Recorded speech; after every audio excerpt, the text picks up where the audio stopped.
Welcome back, everyone. This is episode 152 of the Jiu-Jitsu Dummies podcast.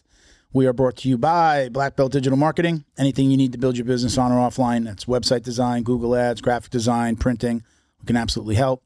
Check us out at Black Belt Digital Marketing on Instagram or our website, bbdigitalmarketing.com. Request a free review of your online presence today. We are local marketing experts. So I had a question for you. Shoot. Is it black belt because it's for martial arts schools, or is it black belt because, damn it, you're the best? Yes. Both. So to be honest, right, I might have been a purple belt when I started it, just getting to brown. So what I used to say when I named the company, we just hit 3 years in October. So I would say I'm a brown belt in jiu-jitsu, but I'm a black belt in marketing, and I had to do this. Yeah. Usually I was on a video. I'd go like this as just as a joke. So I never intended for it to just be anything related to just martial arts academies, but I do have martial arts academies clients. So clothing lines, athletic facilities, gyms, branding, doesn't matter. You do all of it? We could do anything, but we truly are like local marketing experts. Mm-hmm. So I'll help anybody with anything and we can make it work. But where we thrive is a business needs business in the community. Doctor, dentist, attorney, MMA academy, pressure washing. I got a guy that we're talking to, Leo Optics. Okay. He's got a pressure washing company. He's like, Milt, I watched the last podcast. I heard you talking about local marketing. He's like, could you help me? I was like, yeah. So we're doing our thing. We run a scan. We kind of see where all the bodies are buried, kind of figure out what he needs, what he's doing, what he's not doing. Mm-hmm. And we tell him how we would fix it. That's awesome. And the cost, and give him a program, usually like a monthly cost, and just pay us monthly. And, we don't need you to tell us to do anything. We're going to tell you what we're going to do. Beautiful. So it's listings, social media, build out your Google business profile, build out voice search. Right? Do you work with OnlyFans models? No. Well, I'm out. So we're not good at. I don't do building a person as the brand. That's not local, because then that's more like everywhere, and then that's difficult. You probably need somebody like Bo with you doing like what you've been doing. Like I shouted, I was talking to you before about the videos that you've been putting out with like some of the basic moves and how you transition through them. That I really like that's building you as the brand. Mm-hmm. Yeah, not really for us. Nobody could. What it really costs to do that, crazy. Nobody's going to pay it. Nobody's going to pay it. That's why it's usually like somebody's wife, the girlfriend, the husband taking the video, right? Mm-hmm. Or just go out there with a tripod, put it down, and then you do your thing in front of it. So that stuff is hard. But doctor, dentist, lawyers, any type of home services is ideal. Like painter, roofer, electrician, because there is like an extra Google product that we can use for those professional services as well. Something called local service ads. So it's like paid phone calls from Google. They don't have it for martial arts academies yet. So that when we can launch that element as well, along with Google ads and then local SEO, it's a winner. Awesome. Every time. I got plumbers, I got dentists on those programs. Dentists it's like $100 per call. But think about what a dentist can get back if he books one call. That's true. You get the family, you get, mom calls, you get the kids, you get the husband, right? Then they come in twice per year, right, for the cleanings. Little Johnny chipped his tooth. Now he's back, right? And what they can bill the insurance, and they cite like a 50% closing ratio on those leads. Google itself. And I do see it too. That's you get 10 calls, you're booking 5 of them. If you're a dentist, you get 5. You spend $1,000 and get 5 new clients. Yeah. And then that's not just the person, but the family. Yeah. It's big. That's good stuff. Yeah. Yeah, man. Thank you for asking. My name is Milton Campus. I'm a black belt training out of South Florida. We got Christian behind the camera. Hey. Bo. So don't get... hey, calm down. Calm down, bro. Too excited. Did Bo bring enough rubbing for everybody? Do I have to wait for Bo? No, I said we got Christian behind the camera. Hey. I am a little snacky. Oh, that's why. No, hey. Have you been smoking the marijuana? Hey. There's an officer in the room, sir. Did. We got Bo on the other side doing he's taking some video for social media today. Of marijuana a little bit. Why does it smell like pine cones in here? Hey, he's got a card. He's got it's Florida. He's got a medical card. Yeah. I'm out of state anyway, so I can't do nothing. They don't know that. right. It's going to be a long one, Christian. Sorry. We got Ben Stark joining us again. Coach Ben Stark joining us again, owner of ATT Palm Beach Gardens. And welcome John Thompson, Chicago sir. PD. Yes. Correct? Yes. We're going to bring you like officially in a second. Let me do Sure. some of these reads, but go ahead and interrupt and make jokes like my friend Ben over here. So Absolutely. I just wanted marketing Do your information. thing. Do your thing. no, I love it. It's more fun for me. Before we do all of our shout outs, I want to mention Richard Bressler again. We're actually going to have where's the book? So last time we shouted out Richard Bressler. He's in the fight for his life. He's in the hospital right now. For those of you who thank you. For those of you who don't know who Richard Bressler is, he's been on the podcast a few times. Search Jiu-Jitsu Dummies, Richard Bressler. Christian, are you going like this? Because Christian was our producer, actually was the producer on the audio. Yeah, I did the whole audiobook. Shout out Scott Burr. He's credited right there. Yeah. He Did you work narrated the whole with thing. you work with Scott? Yeah, were he's a you in the black same belt. you did it online or No, he was in Ohio. He lives like 10 minutes from where I live. In the Okay. same town. Well, you're going to see him And, next week cuz he's on the podcast next Scott? week. Yeah, Scott's coming on next week. No way. Yeah, That's super cool. In person? No, it's going to be Zoom. okay. So the whole story is right. Richard Bressler was Rorion Gracie's first official student, Okay. first blue belt, and he's also the guy that's credited with lending Rorion the money to buy the UFC. UFC, the start Right. of it, So yeah. he helped in the beginning. He was there in the beginning. This is the honest truth. This is the only book that I've read cover to cover. Yeah. I think in my life, not in school skipping. Sure. Okay, I'm done. I'm kind of done. I know how it ends. I read this cover to cover as an adult right before Richard was coming on. Amazing book. It's really a good read. Now they have the audiobook, A lot which is of really the cool. history of jiu-jitsu in there too, right? In UFC, A lot of history of jiu-jitsu, his take on kind of, Yeah. coming up on a Rorion. It goes Sure. back to the garage days. Yeah. It goes to the UFC. We hear about his personal life. When I finished this book, I said to Richard, I want more. There's more here. I know there's more story here, or maybe some things that you didn't really dive into. I'd love to see a second book. Scott Burr is going to be on next week, is the co-author. And, Richard is very sick right now. There's a GoFundMe. We have it linked in the description. I have it in the link tree on Jiu-Jitsu Dummies. So please, if you can, donate. If you can't donate, please share the link. And let's raise him some money. And again, one of the reasons why I wanted to talk to Scott anyway. One of the reasons we have him on, though, so let's see if we can try to raise a little bit more money. So very cool. Thank you, guys. All right. What else do we have? So let's talk about Academy Safe. AcademySafe.org is going to be launching. This is Friday. We're launching officially November 4th. So by the time this comes out, we'll have been launched for a couple of days. Still working out some of the bugs with, I can say it now, the back end of our website. Did I say it on the last episode that it's run by NBC Sports Engine? It's NBC Universal's Sports Engine. Yeah, you know. So we literally have the Peacock on the website, which I think is so cool. I went to give him the link, but we're actually really launching it right now. So the old link, the staging link isn't working. So I was going to give it to Kristen to show. But we're literally launching it right now and pointing the Academy Safe domain, academysafe.org at the real site now. Everything is working. We're working out a few bugs on the flow of signing up. We're just about there. And for those of you who don't know what the hell I'm talking about, Academy Safe is a nonprofit whose mission is to help clean up the martial arts by advocating for background checks, U.S. Center for Safe Sport certifications, concussion training. We've added that in. That's for all coaches and staff members at every academy throughout the United States and Canada. I'm the founder and executive director of Academy Safe. Rob Ingram, the founder of McDojo Life, is the executive VP. We got his book right over your shoulder there. I don't know if can you get that shot of the book right behind John? Yep. Sensei's Bars and Scars. So I went to Rob. I told him the idea. Rob has been super reactive to these stories when they've happened, when there's been, assaults and things like that, fake black belts and outing them. So this is something that we can do to be a little bit more proactive and try to get people out of academies if they have problems. We're using the same background check protocol as USA Wrestling, the USA Wrestling that handles wrestlers right into the Olympics. They do this for wrestling coaches and referees, and it's just the background check and safe sport. So we're introducing background check, safe sport, concussion training, first aid, CPR, defibrillator training, a defibrillator on premises, security cameras inside your studio, and insurance.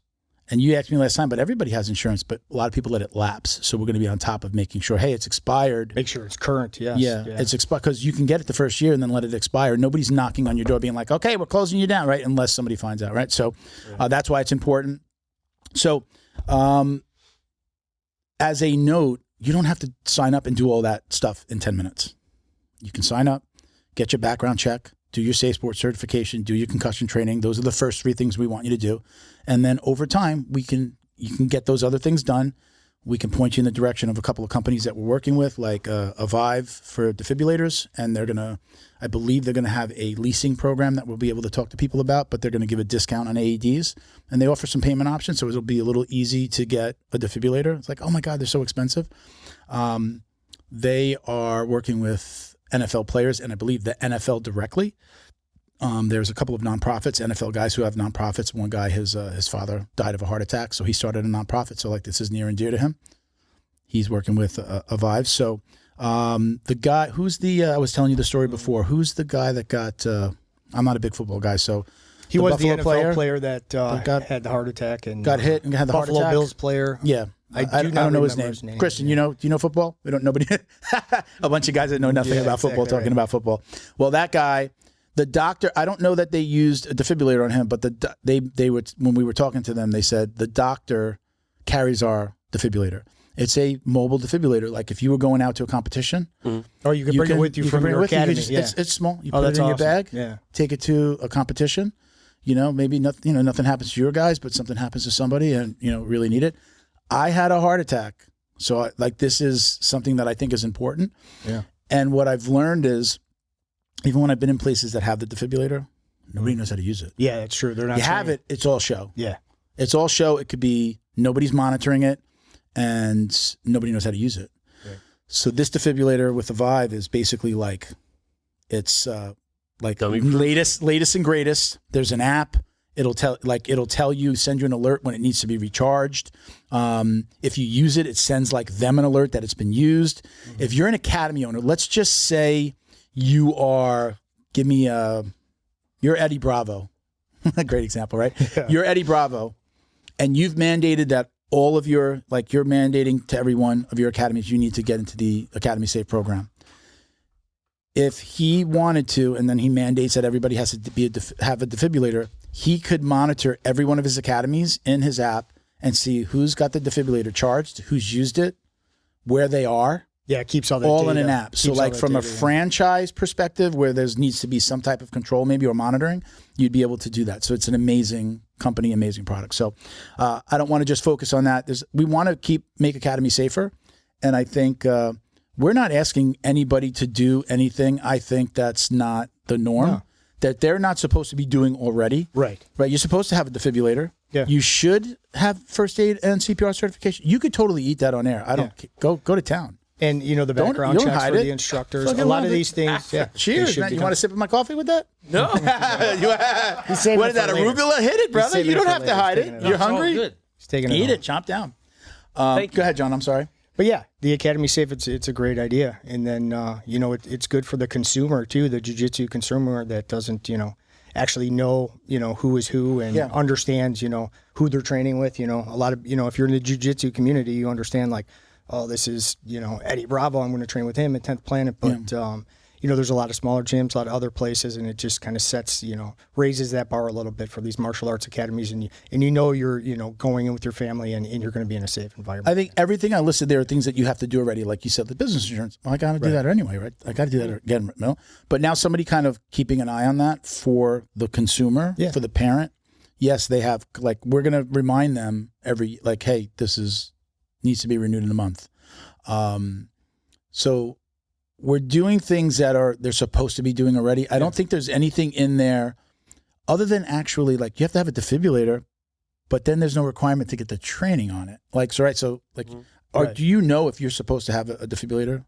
Don't get yourself in any trouble if you don't want to. Do you know if you're supposed to have a defibrillator on premises in Florida in your area? As far as I know, not necessary. Okay. So there are some that it's mandated, but again, then they get it Right. They don't ever charge it. They buy it online. They never charge it. They never do anything. They just put the box on the wall and then they leave it and then don't ever touch it. So again, we're not asking anybody to do anything that's not already kind of required. There's nothing on that list that's just like maybe the concussion training for like a jiu-jitsu guys is like, but who gets hit in the head, right? But I believe, the insurance guy that we're working with was talking. You get 2 guys that fucking hit heads, or you right? hit an elbow, or exactly, yeah. I don't quote me on this, but the insurance guy that we spoke to, we're talking to an insurance guy that we're gonna basically, say, hey, you need insurance and you don't know where to go. This guy he's a jiu-jitsu guy who handles insurance for MMA academies. He actually says, like, when he does it, he makes people do the concussion training. Like, you have to do the concussion training. I don't know if it necessarily brings your cost down, but it is a requirement as like to get like that insurance and get it through him. It's just like we need the safe sport, we need the background check, and you have to do these things. I don't know if it brings the cost down any, but it would be nice if it did. It'd be nice if like, hey, I did these things. This should bring my cost down. I guess it's like, safe driver, right? You're a safe driver. You have cheaper insurance. So I'm not 100% sure, but again, these are like the minimum. If your academy's listed with Academy Safe, you possibly could get insurance breaks because they know you're following the right protocol. So now that's the other side of it. So the one side is getting you, the academy owner, to sign up, getting your coaches to sign up. Your coach, we're going to let your coach, even if you didn't want to sign up, we'll let them sign up, show where they are, but we'll show that like the academy itself hasn't shown up, but this guy coaches at this place and he's certified, or I don't know, let's not use the word certified, accredited. So he's got certifications from other places, but we're saying we're looking at those and we're giving him the Academy Safe accreditation, right? So we didn't know that we were going to do that in the beginning, but we're able to do that where it's just like the coach. Why couldn't the coach sign up? That coach might work at 2 different academies. We'll carry it over to both. He doesn't have to do it twice. So he'll get his background check, do those things. The coach doesn't have to do the defibrillator.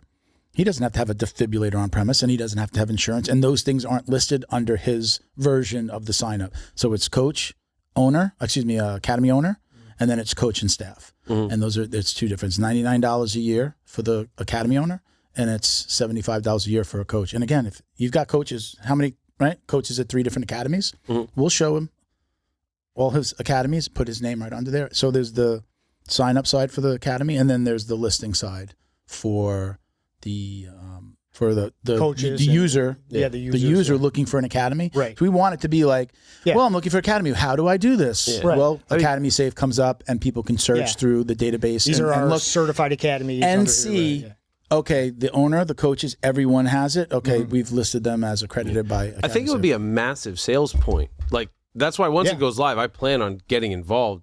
At the very least, you have a parent who comes in, and you're like, it's part of your sale almost. Yeah. We are... Everyone in the room's background checked, concussion trained, first aid, blah, blah, blah. And they're going to go, oh, I've been to 3 places and no one's even mentioned that. Yeah. And just the fact that you brought it up. Yeah. I think that's a great selling point for the academies too. The fact that you just said that, I would even and you're go saying as far, this is a safe environment for you and your family right away. Yeah. Like I'd be because remember, I've got the marketing side that we can help with stuff like that. I would be happy to get like an academy design something that they can little thing to hang on the wall. Well, like something that you can hand to somebody. Like not a certificate per se, but like, hey, look, we have all these things. We're listed. Your logo, our logo, and then everything that you've done. And here you go. This is what you should be asking the next academy you go to. And if they don't have these things, I'll see you back tomorrow. Yeah, right. But yeah, again, I think that we're asking people to do the minimum. Not even the minimum. We're asking them to make sure they do the things that are required and that literally make their academy safe. Yeah. And I can't see.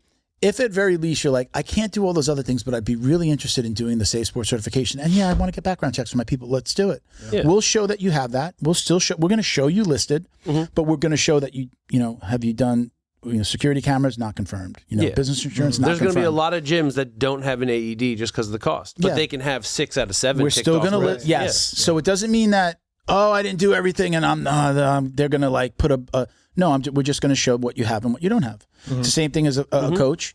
Like let's talk about it, right? So if you have a coach that doesn't pass the background check, we can list you, and we're going to list that coach did not pass this, not passed.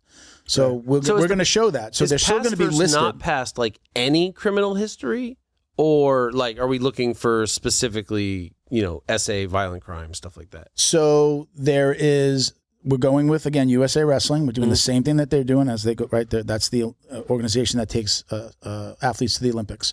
The main thing is any felony. Yeah. Any felony. Doesn't list, it's any felony. And then everything else is essay related. Okay. Everything else is related to pretty reasonable. Essay related. It's a good standard, and violence towards domestic violence. Domestic situation, because a lot of domestic situations are misdemeanors. So I've got a lot of them are. I've got to talk. I do like certain things. I talk to our attorney about. There's no reason why we shouldn't be able to put it online. But I can actually I have the document that Sports Engine gave me. Remember, Sports Engine purchased NCSI, which is the organization that USA Wrestling is running off of. So we're using the same parameters, and it's really cool. Like look, we're able to say we're partnered with NBC Universal's Sports Engine, which I think is just, it's amazing. We're the first martial arts related company on this platform, which I just think is really cool. Awesome. So, hopefully, the goal here is to be, some type of, I want to say the goal is to become a governing body with, martial arts academies. I do, when I'm thinking out loud, it's going to be a little hard to probably get some disciplines like karate, taekwondo. They have organizations, but they're not doing this. And maybe they adopt it. Great. Right. But jiu-jitsu doesn't have anything, and IBJJF isn't doing anything like this. But was it you that said, we were kind of talking and spitballing about IBJJF, and I don't know if it was you or somebody else said, if IBJJF made this a requirement, they'd lose half their members. I did not say that, but I agree with it. They would literally use it. And that's fine. I get it. I mean, that's a different beast. But I think IBJJF has to get a certification in your black belt. You just did it, right? You just did it. You said but I'm not done with the certification process yet because I just got my black belt.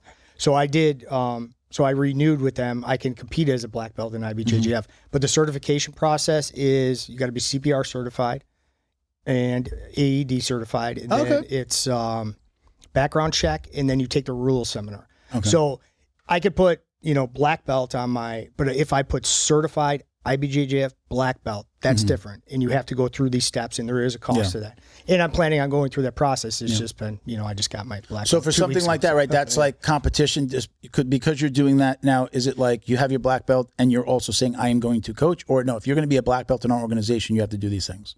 Andre and Hanette, they would rather I get IBJJF certified. They don't force me to, but they'd like me to, even though, they wouldn't, I don't think, make a big deal out of it. But I think, Andre is big in the IBJJF. He's been a referee and part of it for a long time. But so I think they like that certification too. And and it does, even if you don't compete, and I might not even compete as a black belt, who knows?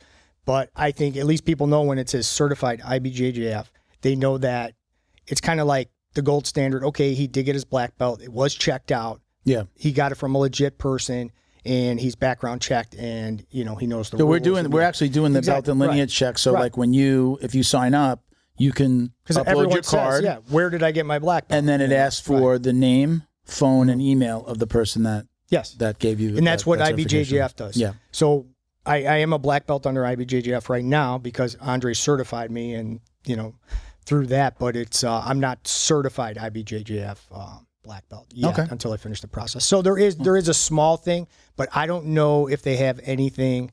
So they do for individual black belts, but I don't know if they have anything for actual academies under their flag. That I don't know. And that's where we're coming in with the academy side of it. So like that's you don't need your black belt, right? You can be a brown belt and own an academy, right? So it's like we're not worried about the black belt necessarily side. We want to know who gave you a black belt. Again, that's a huge part of what Rob from McDojo has been doing for so long, is just like outing people that just like, we've all seen the video of like the guy giving himself his own promotion. Yes. Like, it's time for me to get my black, like nobody's coming from his in wife. Doing that. Right.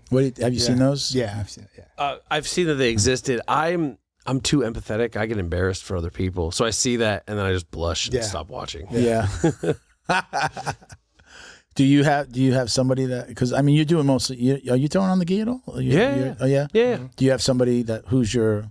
Yeah, my coach that gave me my original black belt, Ricardo Laborio, has been my professor. Yeah. Oh yeah. Yeah. I'd love to have him on the show.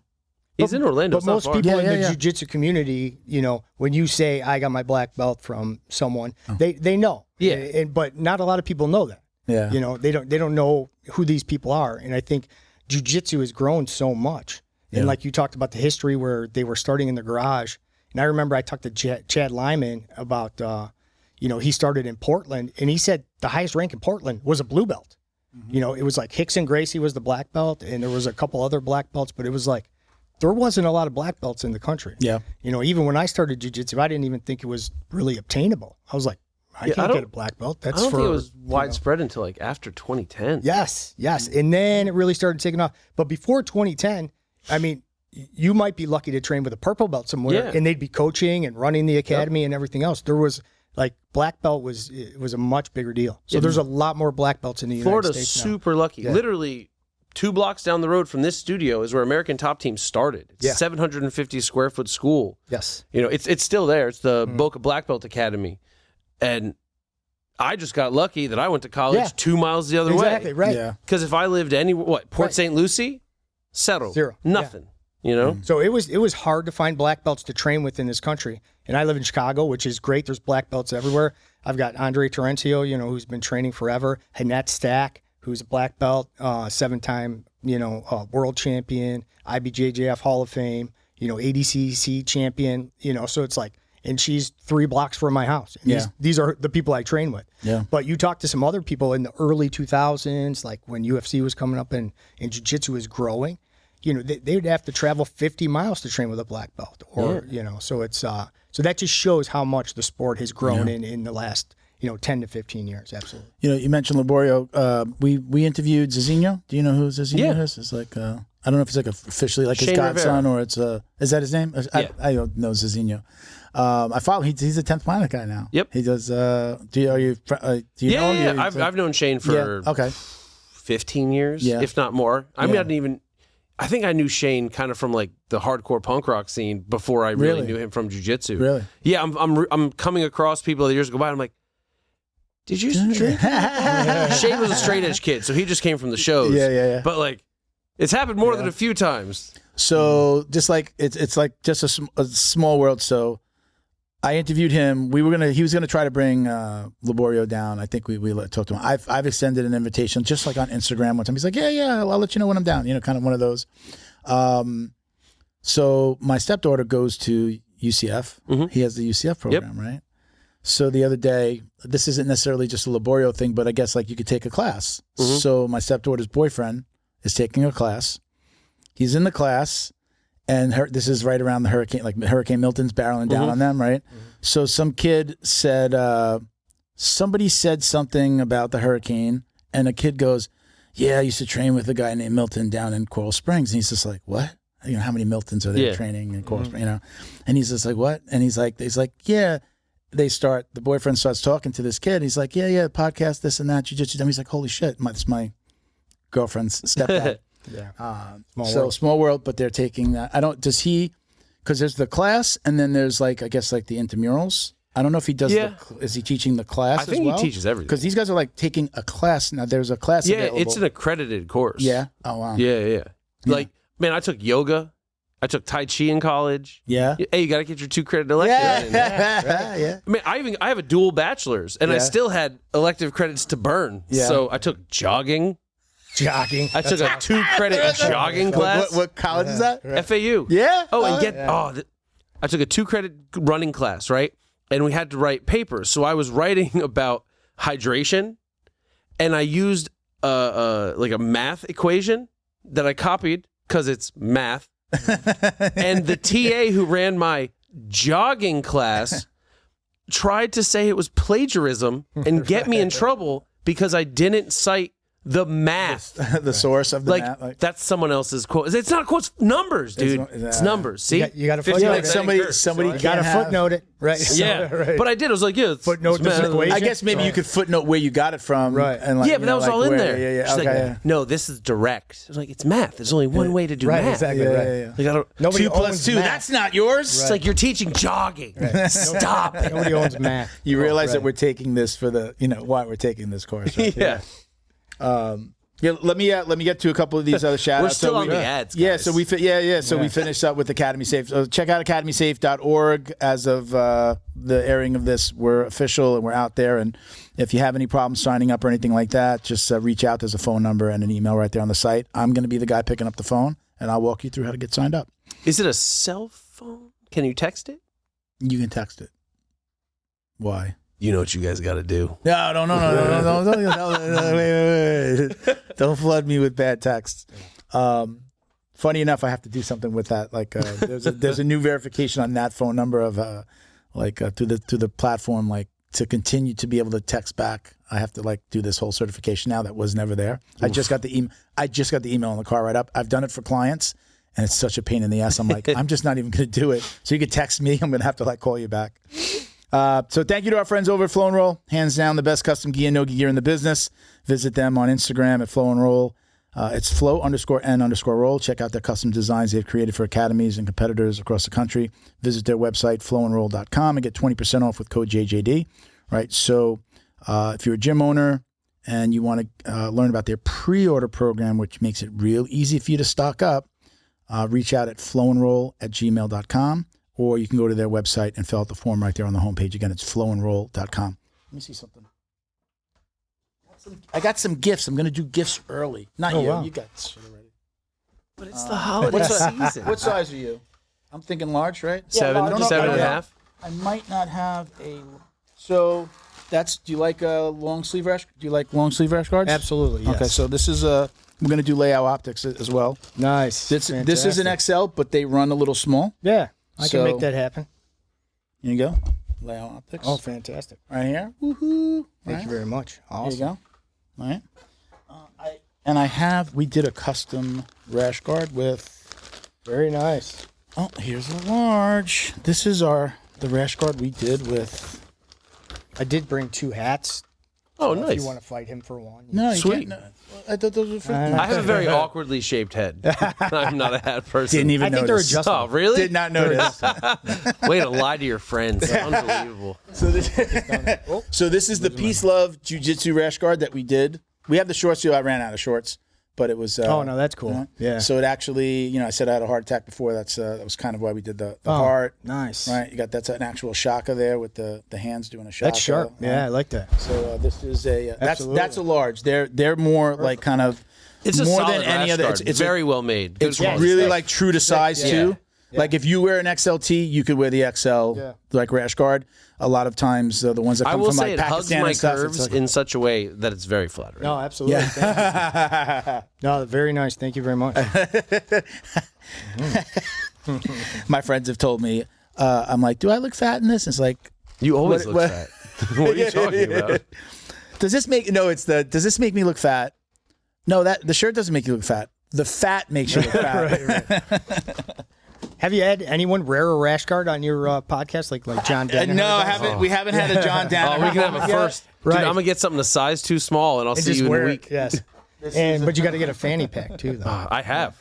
There you go. This is also a Flow and Roll. We absolutely not all like if you order from our shop, it's not from Flow and Roll, but we do these for guests, so it's a Flow and Roll t-shirt. Some great as well. merch. That's Thank a large. You very much. Oh, you know what? I always forget to do this at the end, and then we don't ever get it on air. Yeah.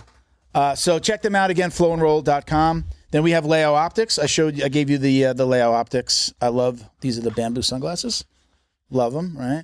I wore the brown ones today. Very nice. Little with the black belt in there too. I like it. Thing, right? Do we have that? You're not allowed to buy these if you're not a black belt, by the way. Yes. No, you can not only. I was kidding. Sorry, Lionel. Right. Sorry that he said that. That's not true. They don't have them in all ranks.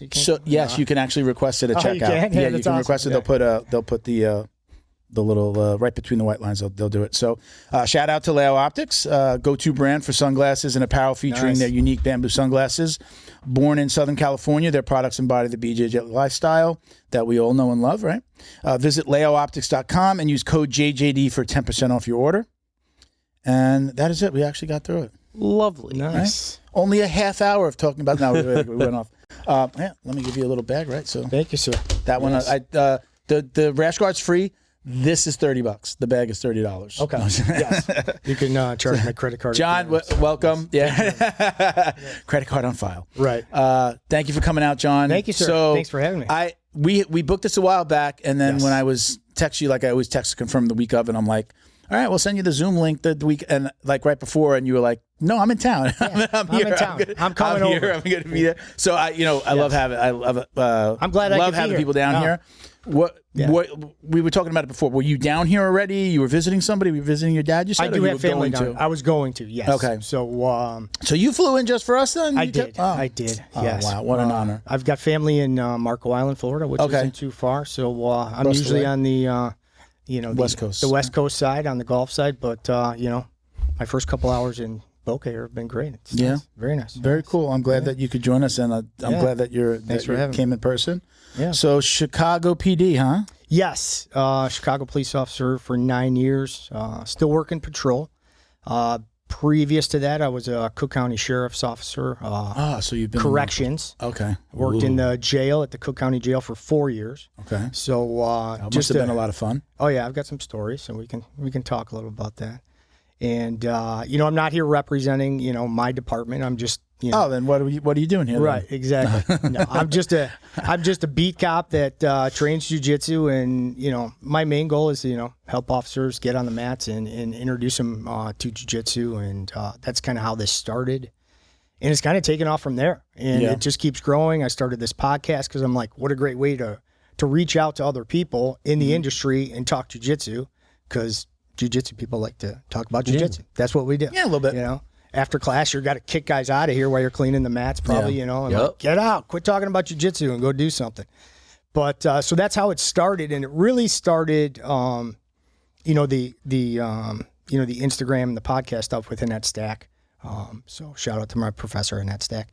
But she said, you've been doing this a long time. I think I had just gotten my brown belt. I had been training a lot of law enforcement stuff with Andre Terencio, a lot of private lessons. And she goes, you're kind of building these skills, and you're kind of creating this niche, and you really should put it out there and, try and get some other officers involved in jiu-jitsu. You're doing good stuff, and it's positive. And I was like, that sounds like a really good idea. But, so let's go right now. Mm-hmm. Let's start right now. Yes. Unlock the power of your online presence with Black Belt Digital Marketing. Their reputation management program ensures your Google business profile is seen by more potential customers.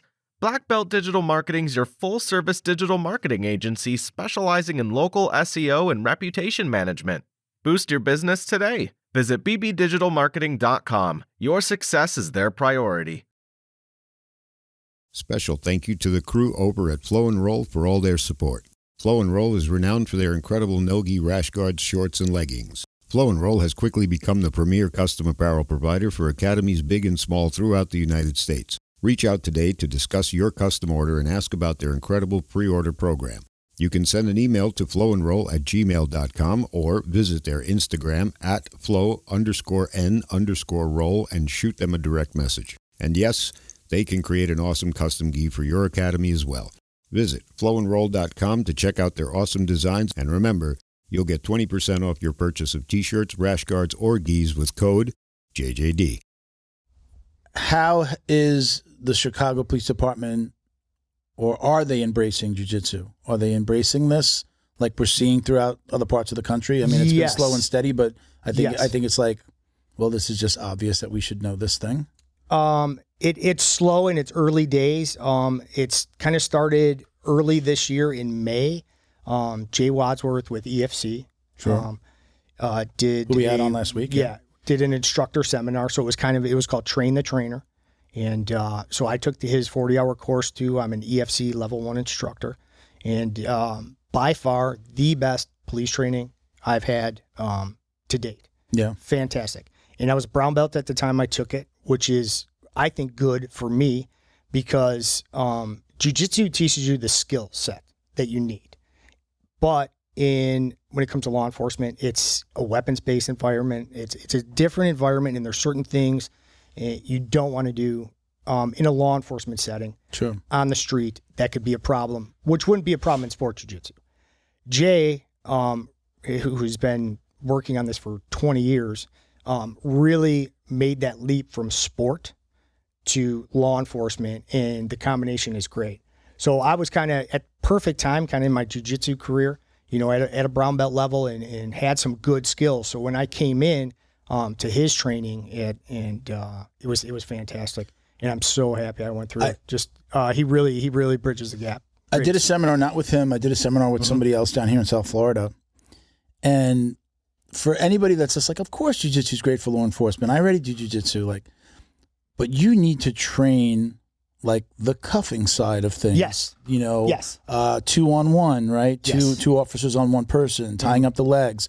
Like it was just like I know how to do a Kimura, but a Kimura to like getting them into a cuffing position, then maybe sitting on their back. Like I was just like, I just have to do this one other thing, holding like an arm with my knee. I'm on their back, and I've got their elbow behind, like being held with my leg. It's like, I'm not doing that in jiu-jitsu. I wouldn't know. I wouldn't have known how to do that little thing. Could I cuff somebody? I don't know. Right. To like hold somebody down, grab cuffs, you're by yourself. Cuffing's like anything else. It's something that needs to be trained and practiced over and over again. Getting the arm. Yes. I never did. Nobody ever taught me that in jiu-jitsu to like come get the arm and then bring the other arm behind. Usually, come on, that's high school wrestling though. Yeah. Usually they grab the wrist. One-on-one. But when get him in. Yeah, I know. But how do you know that if nobody taught it to you? Well, I did a couple of years of wrestling when I was in junior high, but I can't ever remember like doing that, like grabbing that. I guess like getting control of that hand. Here's the difference, like you talked about the Kimura.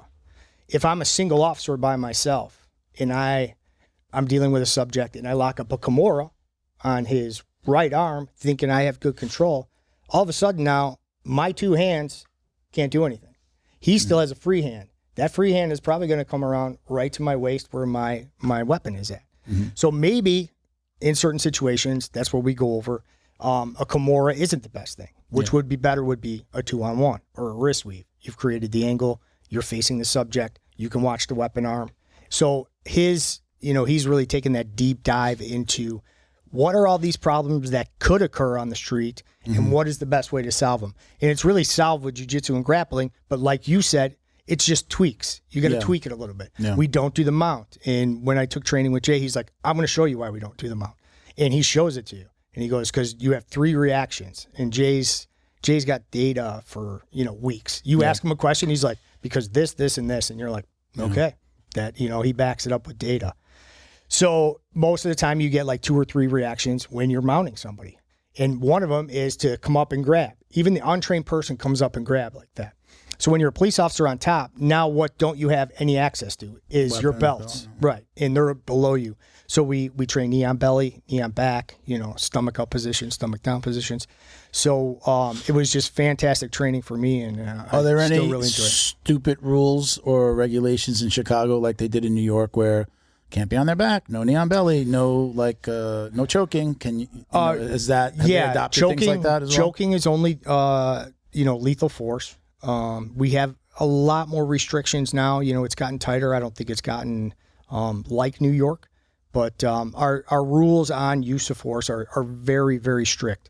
So that's another reason to, as a law enforcement officer, to train jiu-jitsu, to train programs like EFC, because you really can't make mistakes out there. If you do, it's going to be on you, whether you train or not, whether your department trains you or they don't, no matter where that is in the country. So, and that's how I saw it in 2011 when I started in corrections. I wasn't on the street yet, but I was already applied for the Chicago Police Department, and I knew I was going to be on the street. And, I figured I need, a better way to, handle myself on the street. Was there any particular instance that you're like, I was just in a bad, scrap, or I might have got scuffed up a little bit, and you were like, oh shit, I know I'm missing something. Yeah, I had one had one at the jail. The subject came out of their handcuffs, cracked me over the head with handcuffs. Yeah. So cut me open, had some staples in my head, cut my ear open, had to glue my ear back, a little bit. So glue your ear back. Yeah, you haven't had to do that? They glued it. I've done it. The glue. They don't sew it. They glue it. Yeah. So, but that was like, what am I missing? What kind of life have I led? What am I missing? What a wuss, man. Take a chance, dude. But I think part of that too is, these things might not ever happen to you, but they could happen your first day on the street as a police officer, and you want to be prepared. Are there, you're not in corrections anymore, are there different set of rules and regulations for I don't think it's stringent as the police. No. Is it was there any type of training? We did. Is it kind of like the police department where it's just like go through the academy? Yes. Now here you go. Yes. That's good. We'll see you at your 20-year retirement party, because that's really what happens in most of the departments. Yeah. There's no really ongoing physical training or requirements. No, there's zero. Yeah. Zero. I have a bit of a silly question. Yes. So amazing. So most of the officers that we've spoken to work in Florida. We're pretty much a local show. Do you find working in Chicago, where jackets, hoodies, sweaters are much common, does it change how you have to interact with them physically? Like how you grab, what you hold on to, or in my mind, this is where like the whole the argument about gi training isn't real. Yeah. Because I know I've choked a guy out with a jacket before, and I was just a bouncer. So I would assume in higher circumstances, if it does, does it change how you approach said situations, and have you found it to be a benefit at times and or like a negative? Usually in the summer when someone has their shirt off, it is harder to control them. It's, they're sweaty. You're trying to grab a hold. You're trying to, but I don't know if the jackets present more of easier takedowns. They can, because you can use it like a gi. But what it also does is conceal weapons. So it makes it so your tactics really want to kind of stay the same. But for takedowns and control, you can grab on just like you would a gi. Absolutely. Now, weird question. What would you say is the fanciest sweep you've ever pulled off in the streets? In the street? Oh, I don't know. Just basic. Yeah. I haven't used anything crazy. Nothing crazy. Yeah. I'm waiting for like a police altercation video where there's like spider guard. Yeah. On a jacket, gentleman. Right. Well, I think, when you're training, right? It's like you're absolutely trying to stay off your back.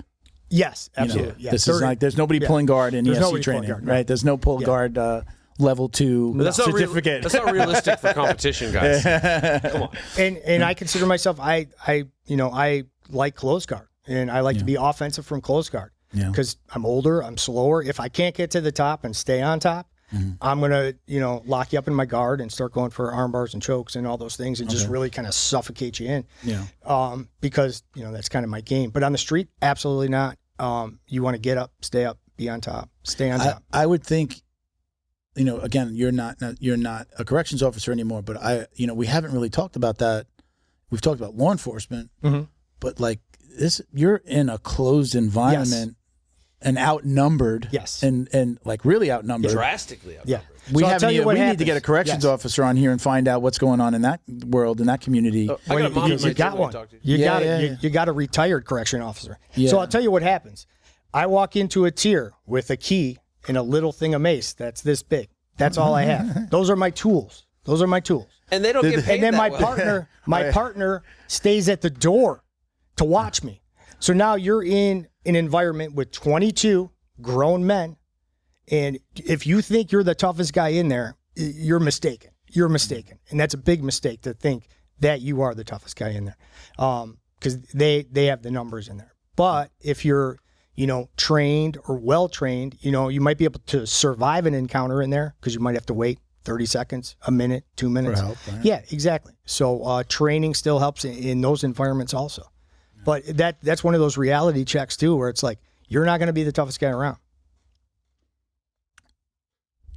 Does the mace, is that when you get somebody that's like literally crazy or going crazy, does it really help? It helps a little bit. Yeah. You see guys get maced and they're just like still coming at you, or tased, and they're just like, they still go. Yeah. It's just usually those are drugs. Is it drug? Yeah, Is it usually drug induced that they can get through that? Yeah, and they just keep doing what they're doing, just kind of half blind. Yeah. I thought about this as you said that. I'm like, what are they? A thing of mace this big? I'm like, what is it, to throw at them? Like throw it at them. And what run? happens when you spray it in a closed environment? It gets on you too. It's all over you. Officers are going to breathe it. Everybody's going to breathe it. So it's just, nobody really likes to use it in a closed environment. If they don't have to. Yeah. So that's kind of what it comes down to. Steven Seagal puts it on his sandwiches. Steven Seagal. He's the baddest man alive. Right. No, that would be a good Chuck Norris joke. If I follow there's I think at Chuck Norris Jokes Yeah. on Instagram. He plays into those, man. Do you see? He started to play. Well, I guess he's been doing it for a while, but now they're doing it on his Instagram. I think his son got involved and he's taking videos. I fought for him back in the day. Did you really? Yeah. And the for him, how? What do you mean? he ran the World Combat League. Okay. So the predecessor to the Karate Combat of now. Yeah. They had it was a circle. It was kind of color coded. It wasn't as tall as the one Karate Combat uses, but it's the same basic thing. They did it. I think I fought from in like 2006. Okay. Back in the day, but when he met the fighters and had the meetings, it had the World Combat League shirt, and the back was Chuck Norris doesn't do push-ups; he pushes the world down. They played on all of it. I love it. It's hilarious. It was great. It's hilarious. Yeah, he was cool. Did you see the one where he's the latest one is him doing curls with like the straight bar and tons of weight. It's fake weight, but he's doing the curls, and then his son comes in. He's like, "Dad, what are you doing?" He's like, "Warming up." He's up there in age now. He was a brown belt in like '97. He had the Machados and I think some of the Gracies on Walker, Texas Ranger in like 97, 98, and he was a brown belt. Yeah, that's crazy. Crazy. Yeah. In that video, you could just there's a wall of like gis. It looks like kind of the different disciplines as well, but it's just like a wall of gis, and you see all the belts and everything just on this long wall. Yeah, it's a badass dude, man. He's like 80. Yeah, it looks good. Yeah. You know, martial arts keep you young, huh? That's true. Yeah. I'm 48, so 48. yeah. Yeah. So, and I credit a lot of that to. How long have you been in law enforcement now? 13 years. Yeah. Does your time carry over from county? Yeah, I bought my county time, so 13 years total. So 9 years on Chicago PD. So you can, 9 years of patrol. You can still retire. You're not. Yeah, I could do maybe 11 on the Chicago 7, 8 more years. I could have my minimum 20 and 55. Yeah, if I want, So do they use you in like a training module for the PD, or you're on the beat? Oh, I'm on the beat. Yeah, I'm a patrolman. Yeah. Okay. Yeah, I'm not at the academy or. Do they have like defensive tactics still once presently working, or like once you're on the street, or once you're out of academy, they're no longer doing DTs? No. Not no longer. It doesn't. I mean, you might go back for a refresher. That's maybe 4 hours, some handcuffing refresher, but there's nothing annually, really physically. Annually, right? It's not, I mean, it's ridiculous. Just Imagine like you do with your training firearm. What you do. Yeah, the bare You had a minimum. student that came in and trained 4 hours. Yeah. Once a year. That's they ask for that's fights the most, by the way. Yeah, exactly. Yeah. Hey, That's coach, the thing. I'm ready. I think I'm ready. I'm ready. Put me in, coach. I trained twice this month. And it's like anything else. It's the consistency. So if you got a minute, and I'll give you kind of the breakdown of what I think. I could be wrong. This is just the man of the law representing himself. This is just John Thompson's theory on how I think. Because I love how they do this because Joe from our Secret Service guy, he has to do the same thing. Yeah, exactly. Like, this is my representing opinion. the Secret Service. This is my opinion, which is great. Right. As a matter of fact, we send him his graphics before we post anything for Academy Safe. So it's always like being super respectful of. Like you gotta. Yeah. Like we're not selling you as you happen to be a Secret Service agent who's working with us, but he does that. I do the same thing. So I know. Hats off, man. Respect for my words only speak for myself. It is my personal opinion, but fuck everybody. No. But I have a little bit of experience in this, and I've kind of been doing this a while. So to start, one, you have the academy, right? It's where police officers start. But not only do they need to learn DTs, they need to learn firearms. They need to learn the law. They need to do all these other things, physical and driving, handcuffing, all these things. So, defensive tactics, as they still call it in the academy, is just one part of it, right? So the academy has, one thing here. So what I think would be best, and I'm not saying it's not productive training, let's just say it's outdated training. I would call it outdated training and not up-to-date training. Sure. So how do you solve that problem? I think you solve that problem with a program like EFC, Effective Fitness Combatives. You take their program, you put it into the academy because it's fantastic. And I think everybody can get on board with that. So if you take programs and there's other programs out there, I just don't know them that well. I got trained by Jay. I'm an EFC level 1 instructor. So that's a program I know. I know there's other big programs out there. They're kind of doing the same thing, but I can't speak for them because I don't know their program as much. So you take a program like Effective Fitness Combatives, you place that in this large department, Miami, Chicago, LA, New York. Now you have a good cohesive system. Now you have officers that can learn together also, because what, EFC teaches you too is, if me and you were working together and you went for a 2-on-1, I already know I have to go for your legs. That's the takedown, because we train this. This is how we train. Right now, there isn't training, team tactic training that's very good either. So Jay incorporates not only single officer, but multiple officers. So now you have officers coming out of the academy that are trained properly. Mm-hmm. That's one problem. The second problem, consistency, and then the officers on the street that aren't trained in this, right? The current officers. So what you do... don't know how to help you when you're doing the right thing, and then they don't know how to help you. So is that a seniority thing? Like, I've lived around the world, so I've seen a lot of different cultures. Yes. And in certain cultures, you can't kind of correct up. Right. So if you have a better trained officer, say I'm a new officer, I've been on the force 2 years, you're a senior officer, you're still on old tactics, and I'm like, hey, grab whatever. How much of it is like, who are you, rookie? You tell me what to do. That's pretty much what happens, because that's how they were trained and that's what they know. And, they pretty much, they're going to stick to that because that's how they were trained. And so that's pretty much kind of the norm. So I want to let you continue what you're saying, but one question I have is when you did the EFC program, was that somewhat sanctioned through the department, or you found that on your own? No, it was. And I took it at the Chicago Police Department. Okay. The Chicago Police Department. They brought EFC They brought EFC in, which was fantastic. They didn't pay for the training. I had to pay for it out of pocket. That was my next question. We really need to do this. Bring your checkbooks. Yes. Yeah. So about 60 officers, and most of them were jiu-jitsu guys. We paid the $1,200 because $1,200. But I'm in the wrong business. Jay, sign me up, man. You need a partner. Do you need another black belt? But I knew that this would probably be the best training I've had in years. It's 40 hours? And it's a 40-hour EFC level 1 instructor. I had to take it. So it's 8 hours a day, 5 days. Yes, and we're on the mats. We're not doing PowerPoint. So we're training. Who's doing the policing while you're doing the thing? No, this was only 60 officers. Okay.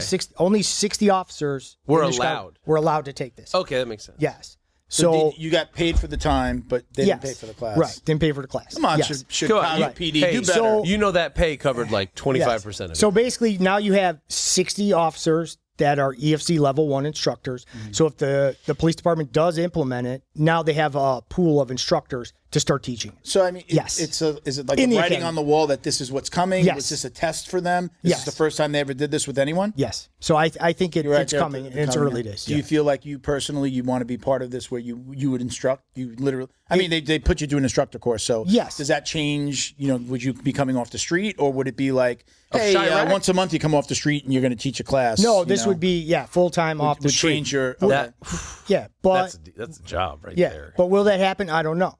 So here's the second part, because that hasn't been implemented yet, and I think we should be training it immediately. So that's why I started working on Friday nights in my class, bringing law enforcement in, and we're teaching fundamental jiu-jitsu to officers that know zero, and then we're also teaching effective fitness combatives techniques right now. Every Friday night. So these officers can get. So this is at your gym? Brazil 021 Chicago. Yes. Okay. So I know up by me, one of my students is an officer, and on shifts, they get like an hour for, take a dump, go to the gym, go to the range, work on something. Right. It's basically their lunch break. Mm-hmm. Now, 1 hour in a 9-hour day. It depends on the department. Because I was thinking, I think one of the gyms has a jiu-jitsu room at the station. And then they make their own plans. Let's meet up, review. But they have to sacrifice their lunch and such for it. But they're like, hey, we facilitate. We've got mats, kind of thing. Yeah. Right now, the bigger departments don't have that. So that brings me to my second point, which is consistency and continued training. I think the local police departments, after they train them, they're going to have to go to the jiu-jitsu gyms in the community. The ones that want to. Some don't want to. Some don't want to train police. Some don't want anything to do with the police. I get it. That's fine. But there's plenty that would want to be affiliates with someone like EFC, because it's going to bring in more students. It's going to bring in more students doing fundamental jiu-jitsu too. So now you have EFC at this large department. Now you have EFC in these academies around the city too. Now officers can go on their own time and train and also be introduced to fundamental jiu-jitsu. also. So it kind of, encompasses the consistency with the new officers trained in it. Excuse me. And it kind of solves the problem of, say an officer has 10 years on, but he wants to go back, he wants to train, but he really doesn't know where to start. Well, if I go to this EFC affiliated gym, I know that's like the proper stuff they're going to be teaching. Yeah. So they can go there and do that. So I think, but also I think the departments need to kind of say, hey, go to these jiu-jitsu gyms and train and encourage that and say, this is good training. You need to go out and seek this out. You think it's just we're seeing it. It's the first time we're talking to somebody from Chicago. We've talked to people from all over the country about this. Yeah. Some in-house, some on Zoom. Is it just a matter of like, we just got to get the old guard out of here? Like as the old guard retires and the younger guys are coming up that have been training jiu-jitsu long, right? It's just kind of like part of it becomes a no-brainer, and it's just kind of, you just got to like breed them out a little bit. Part of it is, yes. And I think that people in rank positions in these departments are jiu-jitsu people now. And they're going, we got to implement this somehow. We have to get jiu-jitsu in here somehow. Yeah. And that's happening. Absolutely. Yeah. And I think there's a lot of people that, the higher ups in these bigger departments, they don't understand jiu-jitsu. Yeah. And they don't know how much it can help the problem. For the uneducated, it's the UFC. It's UFC. And they don't get it. Yeah, we can't be doing that and head kick. Like, right. Yeah, no, it's not that. And it's like you have a use of force problem, but you want to do everything else except, change the use of force that we're doing. Yeah. You want to do all these other programs and things, which you are want to make it harder for us. Yeah, they want to restrict, but not teach viable options. Yes, exactly. If you want an officer to have a different outcome, you have to teach them how to do that different outcome. So do you find that this is more of a time demand or a monetary demand? Because, on both fronts, it has to be taken up in your off hours. So, yes. It's, as someone who's I work with Adopt a Cop, the charity. You get reimbursed at the end of the year for your work-oriented expenses, whether someone is with like an Adopt a Cop or a regular jiu-jitsu school where you're paying your dues. Yeah, that's all write-off. So I understand. Okay, you got to make it till the end of the year to get your money back, but it is all coming back. Me personally, I think, hey, I want to be good at my job. Yes. This minor extracurricular, which is like 2 or 3 hours a week, really, will make me better at my job. That's how I look at it too. Right. It should I think be hand the in excuse, hand. Yes. One of the older excuses was money. Money. Yes. But I don't have time and I don't have money. Well, from the department standpoint, like we don't have the money to invest in these programs, setting up mats, setting up gyms, giving you extra time off, paying you for that. But you're going to pay the lawsuit for the guy that got killed because somebody couldn't, somebody had to draw their weapon because they couldn't, put the handcuffs on somebody. Or somebody was getting away, whatever. Maybe. You're saving the money in the lawsuits.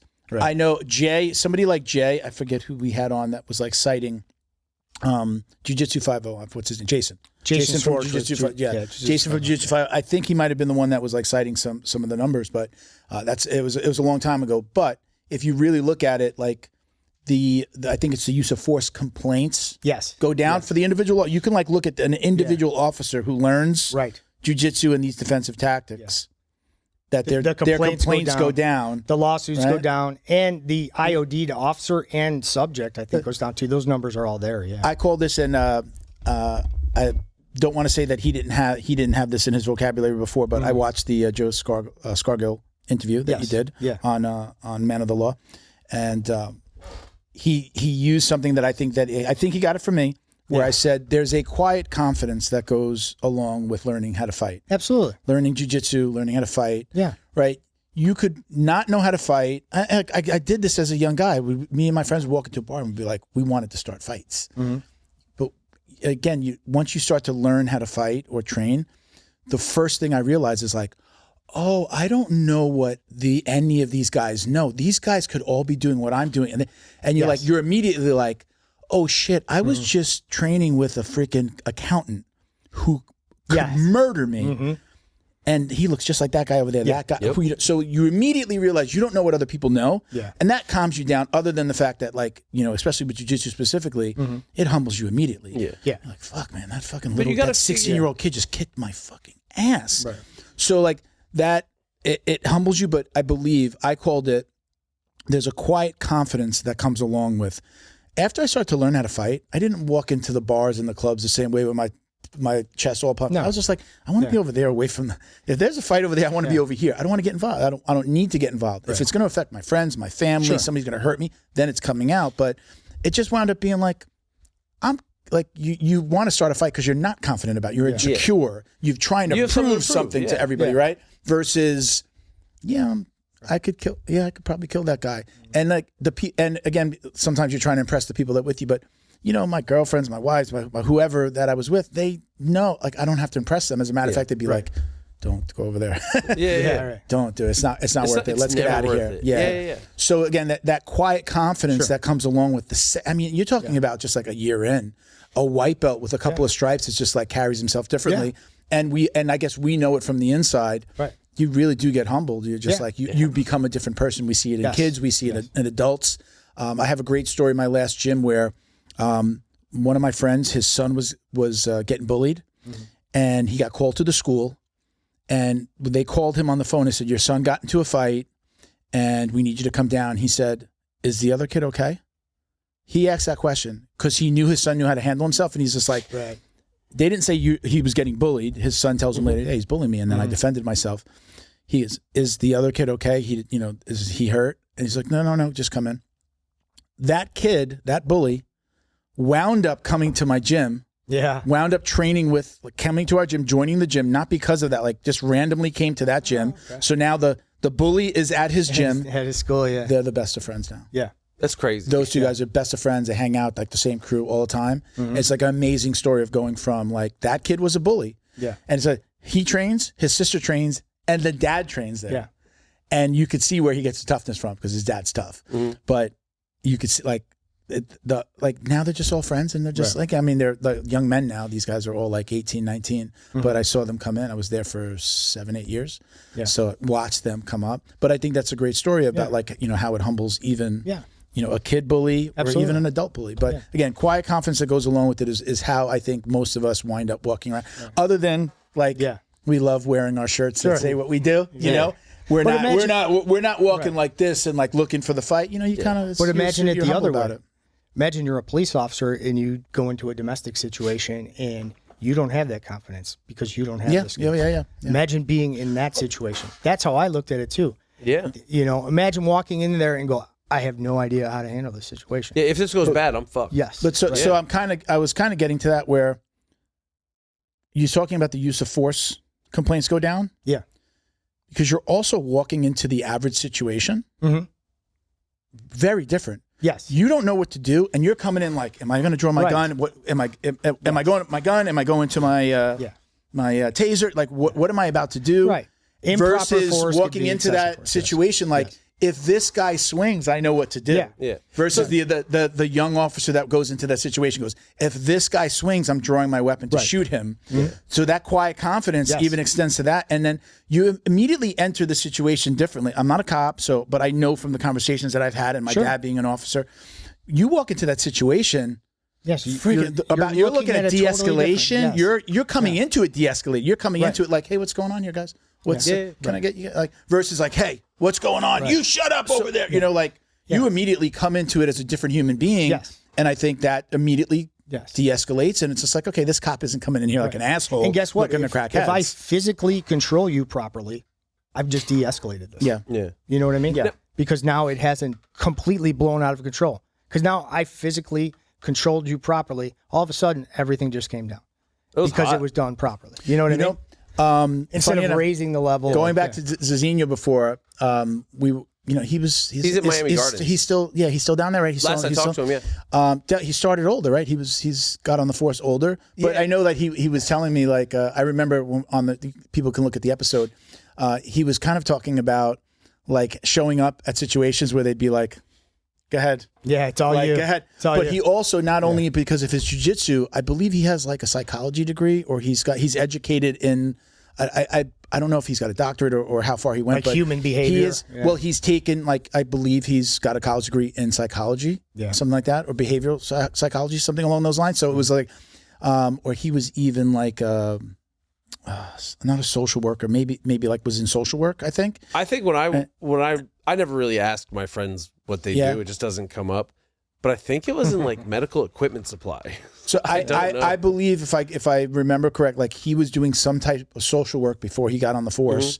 So he's coming into it like, not only am I comfortable going in and talking to somebody that might be like really getting irate, I can talk them down. But again, that quiet confidence that goes along with, I can try to talk them down, but if I don't talk them down, I have some other tools. I have some other tools. How long were you on the force before you got into training? Or you were training when you joined? No, I had just gotten on the force, and then I started training probably within 3 to 6 months. Because when we say force, let's make sure we say, right, not corrections. You're talking about Chicago PD. No, versus correction. Or when you say force, you're going back to the correction. I'm going back to corrections. Okay. So in 2011, I started corrections, and right about at the end of 2011, I started. Was that after you got the ear cut off? Yes, right around the same time. Yes. So, yes. How could you, I guess, compare the way you reacted to the stress of the job pre-training versus even just 6 months in? Did you find that the pressure, the mat time, the having someone's shoulder jammed in your face at practice, like kind of helped with stress inoculation on the job? Yes. I don't think at first, because I think it took a while. Once you stop being the nail? Yes. Yeah. Well, not even 6 to 9 months for everybody. Yeah. No, I think you're right. I think 6 to 9 months is kind of that average thing. And, I've talked about this on my podcast too, when everybody says the spazzy white belt. So what really is the spazzy white belt? Someone that's uncomfortable grappling other people and that hasn't grappled other people before. Yeah. Your body's going to react. You're fight or flight, you panic because you're not comfortable in those situations. And that takes about 6 to 9 months. Still, that starts wearing off. You start getting a little more comfortable. And then I think that starts to transfer over to the job where you're kind of in that same place. Yeah. And that all comes from consistency on the mats in jiu-jitsu. So as a gym owner, that obviously I've done my best to do everything short of like walking into a police station, because I don't even really know if you can do that, to try to get involved with my city. They are the hardest market to get in your gym. I was like half a mile away. Absolutely. I think it's easier to like say that you're offering some type of law enforcement class and get them come to you. Yes. And then you're getting kind of backdoor getting into the departments by you have officers. Look, I have 5 officers that train, or telling them, hey, bring the rest of the guys in. Yeah, something like that. I think that's probably. I mean, you could certainly go both routes, but it's to get into tough market to crack. Yeah, remember you're not getting, when you walk in, you're not getting the guy that's making the decision. You're talking to the guy that you're actually trying to properly recruit. Yeah, you know, and that guy's not on the street. That guy's like, is riding a desk, not in a bad way. Like he just maybe whatever. Yeah, my dad was a sergeant at the time, and he rode the desk for a while. He was literally at that front desk when you walked in. There's a sergeant behind. Like I remember, it's like this elevated desk. Yeah, exactly. Look down. But why more police officers don't train jiu-jitsu at their local jiu-jitsu gym? That's still a very good question. It's just a cultural shift. It's a cultural shift. It's but personality-wise, I find a lot of the time, like I was intending to be a cop. I have a crim degree, I have a sociology degree. My plan was to get into policing and hopefully go federal. But then I got pretty okay at fighting, and I went that route. Sure. But I kind of lost my train of thought. But that you were going to become a cop. You were going to become a cop. No, why police weren't training? Yeah, like why? I don't know. I'm baffled every time we do this. Just like, how is it not common sense? Yes. Like yes. In my years as a bouncer, it's becoming common. Like people are realizing it. It just has to be this shift in. You were talking it's about just got to happen because any day you could be grappling a human being, maybe for your life. Yeah, you were talking why about wouldn't you want to train that? Yeah, you were talking about the cases, the suits. Sense, I see most of the cases come up, and when they show the clips of the body cam, it's some dude's punching him in the face, someone's hitting him with the baton. None of them show a solid takedown, controlling and pinning. And as a bouncer, I can tell you, hearing guys, why are you hitting me? Why are you hitting me? Versus like, man, would you just get off me, bro? Right. And which one is going to sue? Not the, come on, dude.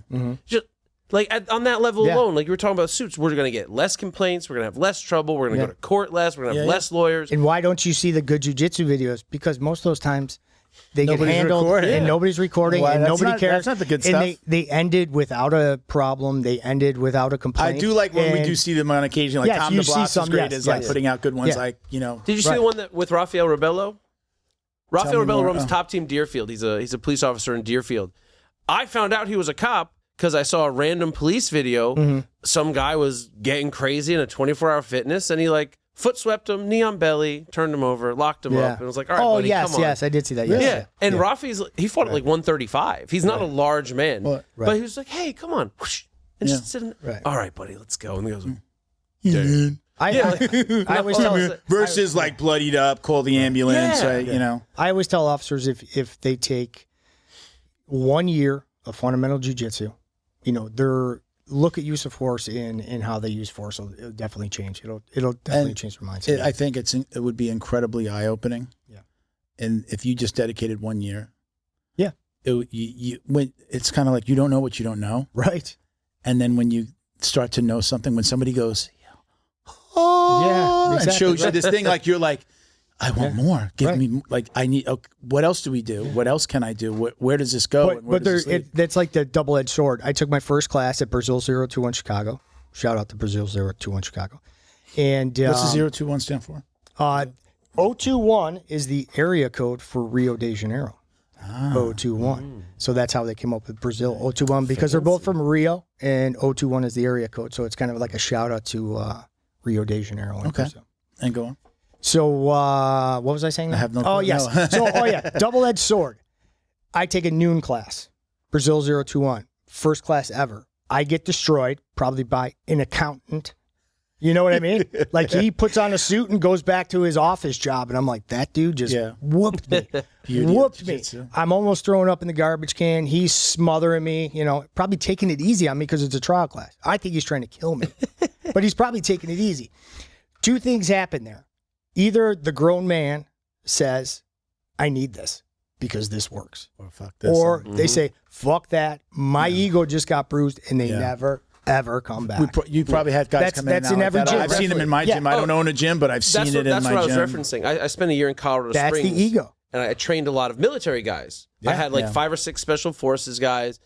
The gym owner bailed, and we ended up actually being allowed to use the special forces private gym.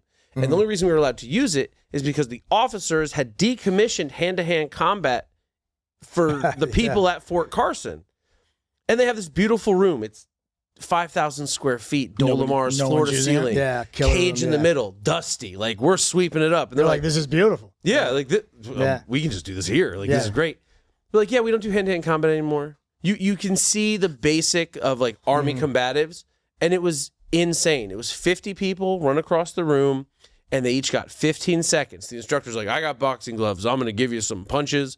Your job is to lock your hands around my waist. Not gain control, not isolate the weapon. Just lock your hands around my waist. Just stay there. Yeah. Right. What are you going to do? Right. And they thought it was funny for the big instructor to go with the small people, so they were too small to lock their hands, so he could just keep hitting them. It was like, okay. And they're like, great, guys. It was a half hour. Everyone got one turn. And they're like, all right, great, break. They're like, here's your certificate. What? What just happened? Yeah. Like, and the reason being, from what I understood, was the guys up top were like, we have guns, we have weapons, we have computers, we have drones. Yeah. Why bother? Why waste your time? Yeah. Just, we got it, hit the button, let it go. Like, that's like, I mean, it's just like, I mean, you can get into just about anything and say, if you don't know anything about this subject, how can you say it's no good, right? If you've never, a month in a jiu-jitsu academy and then come and talk to me. Do 1 month of training. Yeah. I'm not saying you have to get beat up. We'll put you on the site. Like, just do a month of it and then come and talk to us about whether or not you think this thing should be. I mean, definitely the approach that Jay was talking about last week with how he starts people standing or pinning and not like, hey, here's how we recover guard. Because he was kind of saying like working backwards from like because jiu-jitsu is like, here, this is generally safe for you. This is generally simple to understand. But you guys are coming in going, I should never be on my back. Yes. So we need to focus on me never getting there first, or me putting you in a position where I'm on top of you. Right. And later on, once I'm sound, then we can talk about what ifs. Yeah. What Jay does, I'll tell you what Jay does with his reverse engineering. So when you take his class first, you start with basically stomach up problems, which is somebody on their back. They're on their back. Yeah. And then you teach stomach down problems, which is somebody on their stomach. So you need to solve all those problems first, because say I do a 2-on-1 or, a wrist weave and I take you down. But if I don't know how to solve all those problems yet, why are we working on takedowns first? So he solves all those ground problems first. So then he brings it back up to the feet. So already when you're doing a takedown, you're already thinking about that position. I need to come up right away. I need to control inside arm, knee on belly, because you've already worked on those things. So he kind of flip-flops it for the police, and I thought it was a fantastic way to train stuff and really kind of get things to, gel a lot better. So Yeah. Married? So go ahead. Married? I am married, yes. Kids? No kids. I have a French bulldog at home named Fiona. That's our baby. Yeah. So That's how you know he's wealthy. No kids. no kids. No kids and a French bulldog. I mean, Frenchies are pretty expensive. Yeah, it's it could be just as expensive as Does your wife train or? my wife does not train and doesn't want to train. No. Her thing is yoga. Okay. She's she's a yoga instructor. She actually works at a marketing firm in Chicago, but yoga's her thing. She loves yoga. That's her thing, and she doesn't want people sweating on top of her. So. Whatever, dude. What's up with that? Yeah. She sweats it out in yoga. So I've tried to get her to There's nobody dripping their sweat on I've tried top to of get her her. to I hope not. self-defense classes. And, It's just sweat from 9 people in your eye. What's the problem? but I'm a little. The flu's going around down here, and I'm it's about nasty. to go on this retreat, and I'm like, I want to train, obviously, but I'm like, Better take your D3, bro. yeah, I'm taking in morning and night. Morning and night, I've been taking. Exactly. Hey, you better be ready. But I think yoga's good for, one of my podcasts was with a friend of mine is Jim Bennett. He does yoga for grapplers. Okay. So he takes jiu-jitsu guys because he was a former wrestler. He wrestled high school wrestling, and he knows like a lot of the injuries we have, a lot of these tweaks and problems we have, hips, mobility, things like that. So I think yoga is, kind of a great compliment my own little version of some yoga stretching. Before I do it, I take out mats. I put them in my living room every day. If I go to jiu-jitsu, I'm doing it usually right before jiu-jitsu. And then anytime I wake up and it's just like, oh man, I'm really tight from last night. Yes. But I do Those like big my own hip little version. stretches and Yeah, man. Yeah. It's I really, really wish I had. I guess you find time for things that you want to do, but I really wish I felt like I had the time to go to a yoga class and really. I used to do it at like LA Fitness had a yoga program, so I would go twice a week. I suck at this kind of stuff, but there's like yoga coaches that just put out lessons on YouTube. And you can do basic flows and stretches. And that's like their thing. Hey, we got my 1,000 followers. Hey, buy my T-shirt, and that's how they pay for themselves. But like if I have some extra time or an extra night off, I'm going to jiu-jitsu. I'm going to go train.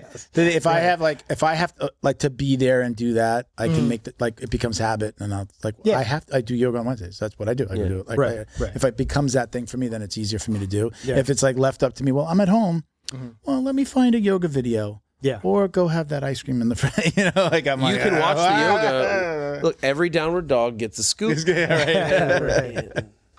So, John, where is all this leading for you? You've got these things that relate. You've got this, EFC classes that you've done, the certification that you have. You're on the job. Yes. It looks like you're kind of at the beginning of this this thing that's happening in the Chicago PD. Yes. And then you've got the podcast. Like, where do you see yourself with all of this?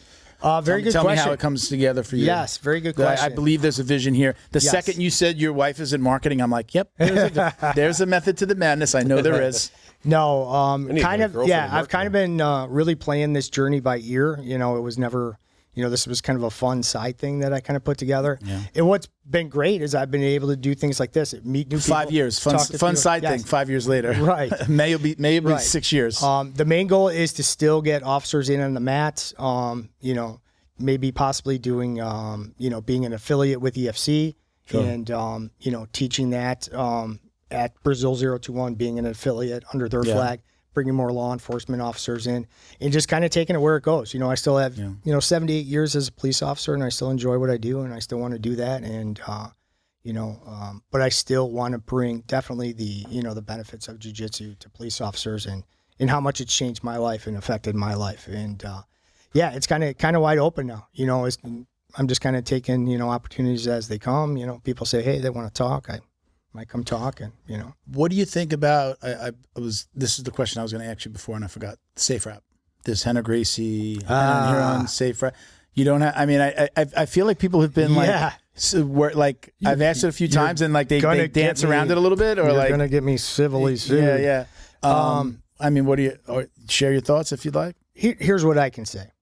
I'm not going to comment on their program, but I'll tell you what I will comment on. When you take a system like EFC, or even, I've talked to Chad Lyman a lot. He does C4PJJ. He has a great system out there too. He's in Las Vegas. Chad Lyman, great guy. I've trained with him. Fantastic. I've learned a lot from him too, because he's helped me out, because I'm kind of at the beginning of my journey here. But what you need is a system that is principle and concept based. One technique, I really don't think solves, the complicated issue of grappling on the street, with weapons involved. So I think that effective fitness combatives and things like C4PJJ have the right systems for law enforcement. Mm-hmm. Not saying that this other one isn't right or wrong. I would just, rather go with a principle, concept-based system that, covers kind of all the alternatives. And I don't think there's an easy fix to it. So that's why you need to train in these systems that have concept principle-based, inside position, angles, things like that. Staying off your back, knee on belly, knee on, so. Is Safe Rap out here suing everybody? Is that like a thing? Is that a thing on the street? Yes. Is that a thing on the street? I've heard you have to be very careful about anything you comment on that. Yes, Henner, come on the show. Right. Let's talk about it. I think some other people have commented on it, but I've stayed away from it because it's just like, I will say, just kind of some of the things that I've heard are like, well, how could you trademark something that we were already doing? That this like some of this stuff exists already. You're calling it this, and now I guess it's like trademarked. And all jiu-jitsu has been done before. I thought I invented a move and then found a video from the 50s of some old Japanese guy doing it. Or how about forget it from like with like the early 1900s? You see one of those black and white videos from like Japan, and you're like, oh, they were doing leg locks back then. Oh, they were. Oh, that's a heel hook. Really? I mean, it looks bad. But American Jiu-Jitsu. Yeah. Well, not really. Japanese Jiu-Jitsu guys. Right. I've gotten the sense that there's something going on with people scared. Not scared, but like, nervous to comment about it, especially if they're in that world. Yeah. But I mean, I think that anything that adds to moving jiu-jitsu further into law enforcement is a good thing. Sure. I don't know enough. I'm not in your world. I'm not, I don't know enough about your part of this equation to say this is good or it's bad or it's just that. And, could you just teach that and not teach any other jiu-jitsu and it be effective? Or I think I was going to say before, like, I think it was it went in tune with what you were saying. Okay, you're teaching somebody like an EFC program. We talked about being on the back. Great. Listen, learn this. Go learn how to be on your back at your local jiu-jitsu. Yes, learn those skills. Pull there. guard, spider. Yes. You said about spider guard, like getting somebody in like a cop and don't attack me on the street in a hoodie, bro. I'm gonna stretch you out. Yeah. So like, but that's the thing is, it's like we're gonna show you how to use the jiu-jitsu that you need for the job, but you should be going over and learning more jiu-jitsu. Yes, because there's so much more than we're gonna be able to teach you. Even 40 hours, right? Yeah. 40 hours. Oh yeah. I took a jiu-jitsu guy taking that course. 40 hours and then teaching other people is different than just teaching somebody. And Jay breaks that down into a 26-week program. So that 40 hours I learned, now we're going back and working on it little by little by little and going over it again. So it's like taking a seminar, law enforcement seminar or a regular seminar. Yeah, you're going to learn some stuff there. And what I think the seminars do for law enforcement people is get them into jiu-jitsu gyms. Wakes them up a little Wakes them up, shows them some certain techniques. And maybe they won't remember, or they'll remember a little bit and maybe use a little bit of it and, have that concept in their mind. But what that does is bring them into a jiu-jitsu gym and shows them, hey, there's some other options here that could really work for you. Yeah. And if it gets them into training fundamental jiu-jitsu, the seminar that I went to that was a couple of hours, if I was marketing that, or talking to gym owners about like, you should have me in the gym, I would say, look, this is going to be a way to get more people into your gym. Yes. We're going to show them what they're missing. You're going to wind up meeting cops and there was the class that I went to, I think there was what do they call them when they're like school enforcement, like they just work for the school. They're not a cop, but is there a resource officer? Resource officers. SROs. There were resource officers there. And it was just like, I think at a point, everyone was just like, holy shit, I didn't know what I didn't know. And like, we're not taught this anywhere else. So I know it was really eye-opening for me. I was just like, man, it's just, I know jiu-jitsu, and it was just these little tiny tweaks of things that I was already doing. Oh, this is how you cuff somebody. Right. It was just like a short jump to learning that as a jiu-jitsu practitioner. So I think that those smaller seminars, I know somebody that does it, BJJ Cops up in Jacksonville. Brennan de Oliveira. Yeah. I know, that's the course I took he came down here to South Florida. I took a course with Brennan also myself. Yeah. I know Brennan. He's like, that course it's almost like when you see a video online, it says like, this is not meant to be like a complete online tutorial or. Yeah. You're not going to remember everything from that course, but like you should take these things and work them. Yes. Like that's how you need to market those. Like, hey, look, I'm not teaching you everything you need to know, but I'm going to open your eyes to what you don't know. Is this some stuff that like we can bring up in like local elections or like we just elected a new sheriff or voted on a new sheriff in Palm Beach? Like, is this something that like politically or bureaucratically can kind of be, I guess, for lack of a better word, like bullied onto the department heads? I think that's going to be hard because the people that don't know, the average person that's voting is going to be like, what? You want to do what? You want to be able to choke? What? Where there was such a period of time where everyone was like, defund police, defund police. Yeah. There's too much violence. There's too much this. In reality, the answer to the problem is overtraining or more training for police. Yes. Yeah. The more they understand, the more they take in, the more they recognize, or in ways relate. Yeah. Like, if not with the experience of the people, that's another part of the jiu-jitsu gym. Like, I've got officers that, unbeknownst to them, are training with like little hoodlums. Unbeknownst to them are training with officers. And they're great. And that branches out into our community. I've rolled with people who smell like pot. I know, I get it, but that's the community gym. And that's the great thing about a community gym. Joe said that. Right. Joe said that on your podcast. He was just like training with these wrestlers. Yeah. Like guys that they were 15 years younger than him. They're not. And in any other environment, they're not going to be friends. Yeah. He's like, I'm at their house. They're at dinner with my family. They're around my kids. But the wrestling brought him together with people that he wouldn't have. You're not going to be hanging out with guys. Like my wife will ask me, like I'll tell her about somebody I train with. She'll be like, "Oh, what does he do for a living?" I'm like, I don't know. Right? Jiu-jitsu. I didn't ask him what he did. Right? We're talking about jiu-jitsu. We're talking about a rolling knee bar here. He probably. Do you want to focus on what's important? I don't know. He wears the suit. He goes to an office. I don't know what he does.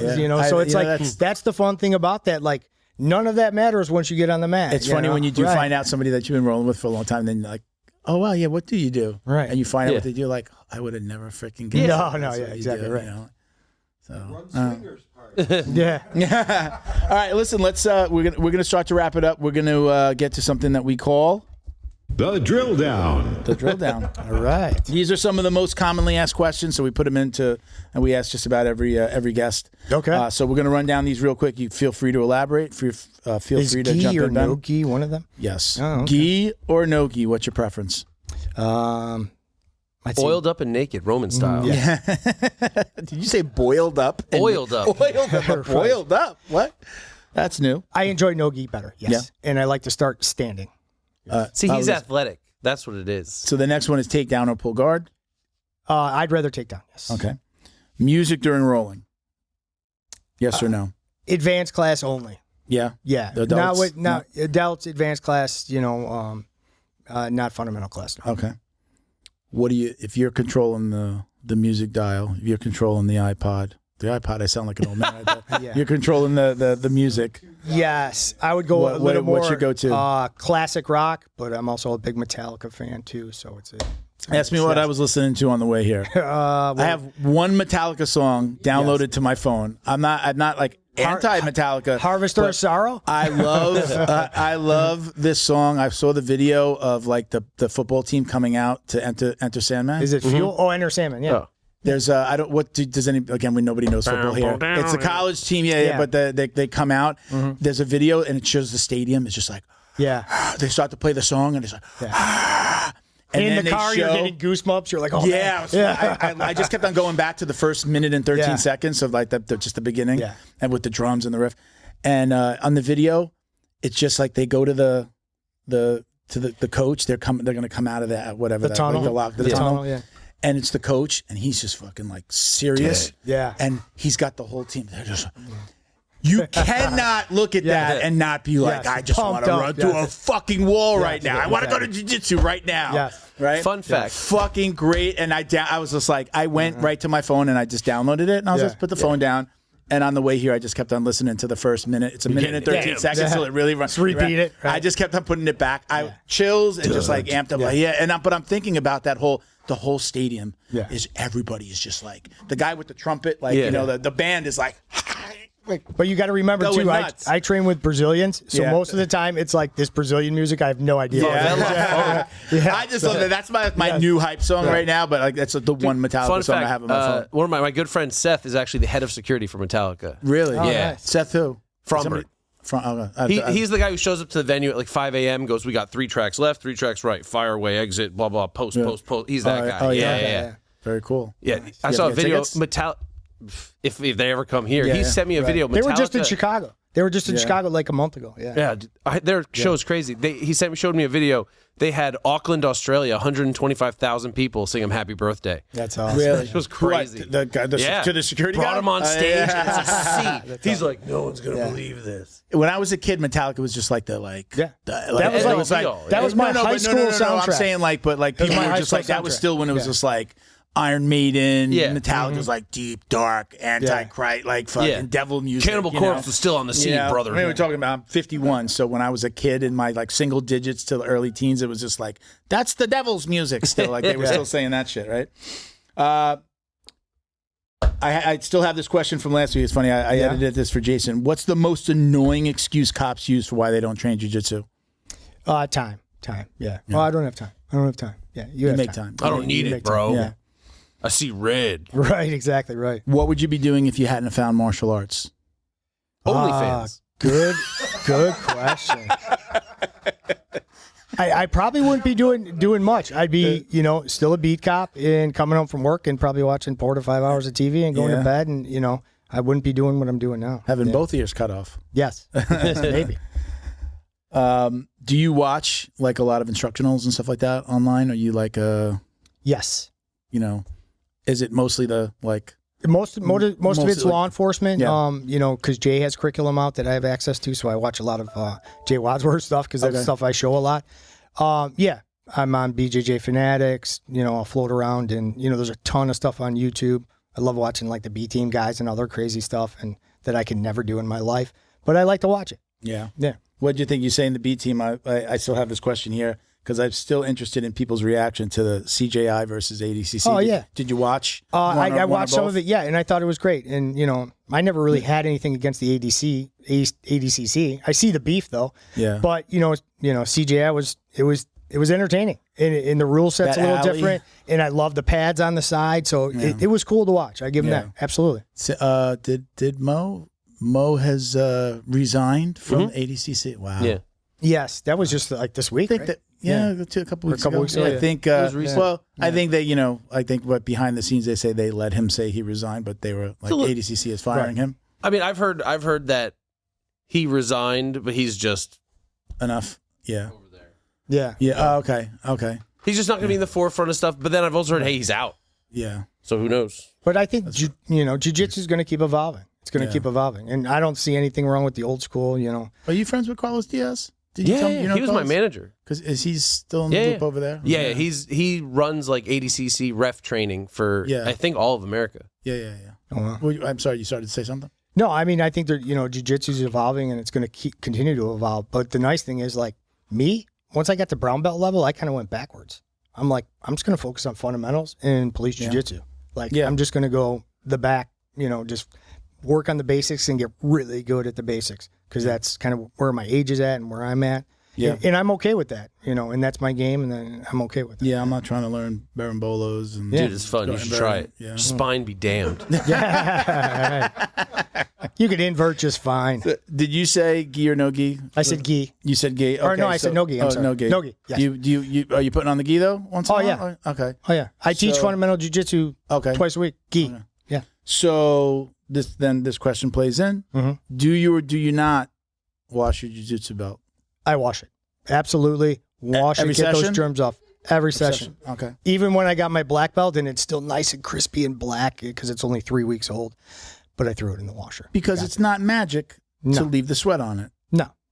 You guys, go ahead, Ben. Go ahead. I know you got. Firstly, I know you got something loaded up. Yeah. I saw the little thing, the buffering. No, I'm right here. So I'm a belt washer, but not religiously. Yeah. You know, I remember the first time I washed my belt. My coach was like, "Did you cry?" No, I was fine with it. But when I went back, I was sitting there. I was like, "Does it wash?" Right.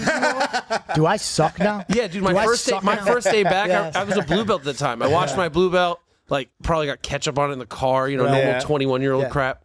And I went back and I was like, got hammered. Just got smashed. I was a blue belt so long, my blue belt was like almost white again. They were like, what color is that? I'm like, I don't know. It's almost back to white. Like I was a blue belt so long. I've washed my black belt once. I've had it since December. I guess we're going on a year. I've washed it once.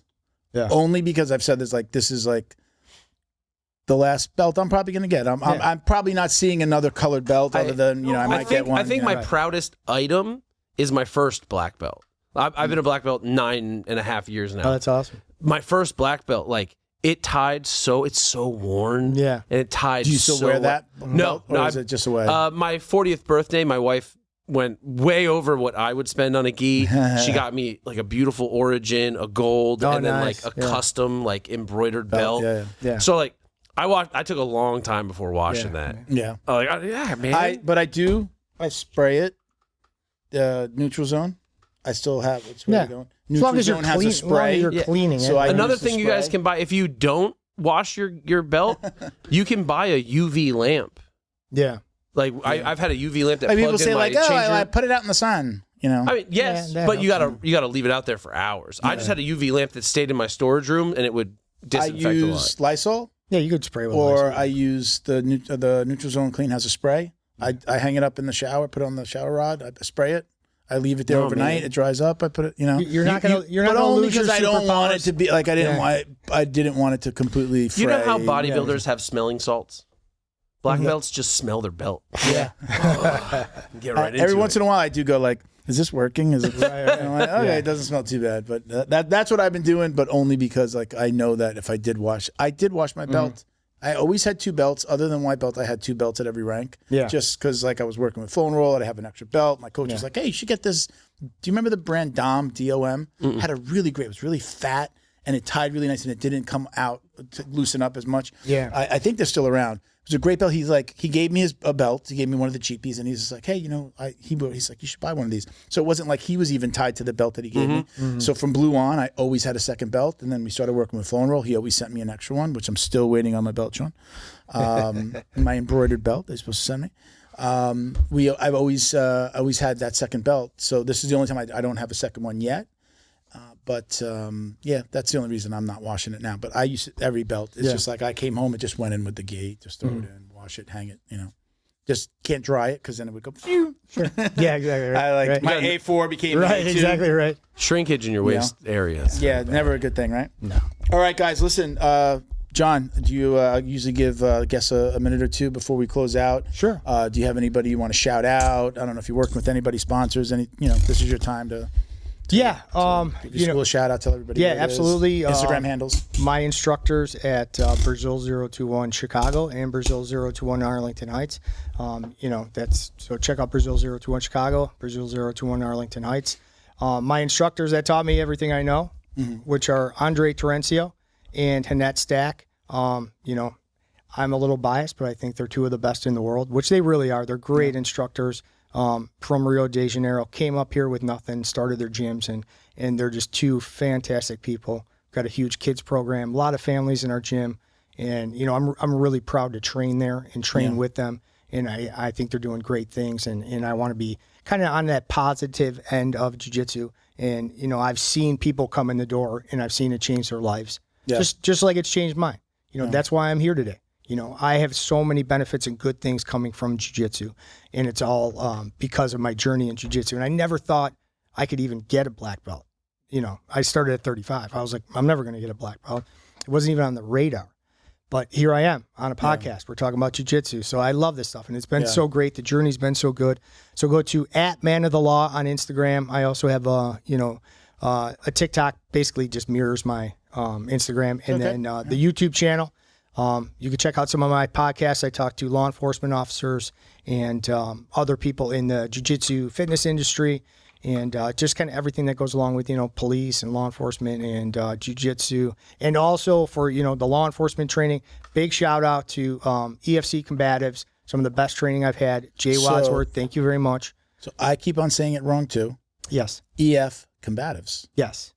Everybody says EFC Combatives. Yeah, it's really EF Combatives. I caught myself. I was like, I was going to send him a note. Like, sorry, it's really I said EF Combatives. So it's EFC or EF Combatives. Yeah, so go to EF Combatives. And also, somebody that I've learned a ton with, had the opportunity to train with. I actually went to Vegas on my honeymoon and trained jiu-jitsu, and my wife approved it. So that's a good one. That's not on my honeymoon. Not on my honeymoon. It was that's a good woman. If anybody's listening to this, that's on my anniversary. On my anniversary. I'm sorry. It was our 13-year anniversary. So she let me train out there. Still counts. Thank you, Chad Lyman, C4PJJ. I learned a ton from him. He came out to Chicago. We did a seminar. So two of kind of my people that I really look up to and emulate in the law enforcement community. If you're a police officer anywhere in the country and you're looking for police jiu-jitsu, good jiu-jitsu, look up Jay Wadsworth, Effective Fitness Combatives, and look up Chad Lyman, C4PJJ. And two of the best in the business. Two of the best in the business. If you search Jiu-Jitsu Dummies and Jay Wadsworth, we've had him on twice now. We had him on. Did we? First time was... Unlock the power of your online presence with Black Belt Digital Marketing. Their reputation management program ensures your Google business profile seen by more potential customers. Black Belt Digital Marketing is your full-service digital marketing agency specializing in local SEO and reputation management. Boost your business today. Visit bbdigitalmarketing.com. Your success is their priority. Special thank you to the crew over at Flow and Roll for all their support. Flow and Roll is renowned for their incredible no-gi rash guards, shorts, and leggings. Flow and Roll has quickly become the premier custom apparel provider for academies big and small throughout the United States. Reach out today to discuss your custom order and ask about their incredible pre-order program. You can send an email to flowandroll@gmail.com or visit their Instagram at flow_n_roll and shoot them a direct message. And yes, they can create an awesome custom gi for your academy as well. Visit flowandroll.com to check out their awesome designs, and remember, you'll get 20% off your purchase of t-shirts, rash guards, or gis with code JJD. He came down for both of them. Yeah, here too, right? Yeah, he came down for both of them. Yeah. All right, so let me do a couple of shout outs here. So let me shout out Mike and Sheena Bidwell. I'm going to their jiu-jitsu retreat in Costa Rica in a couple of weeks. This is the book they wrote, BJJ After 40. So it's the Master's Edition. It's a survival guide for people over 40. Very cool. I am rereading this before I go down. I actually did. This is my little blurb on the back. Oh, nice. Hey, look at me, right? Look, I'm so fucking cool now, right? But I'm going, check them out. You can get this on Amazon. Very cool. And for the people that are going down to the retreat, can't wait to see you guys. Check out BioPro at bioproteintech.com. Get $30 off with code JJD on their regularly priced kits. That's over John's shoulder over there. Can we get a shot of that real quick, Christian, right? So we got the boxes over there. So you got that's the nighttime on top, and then you got the one that you take in the morning. You take a little vial every day, put it under your tongue.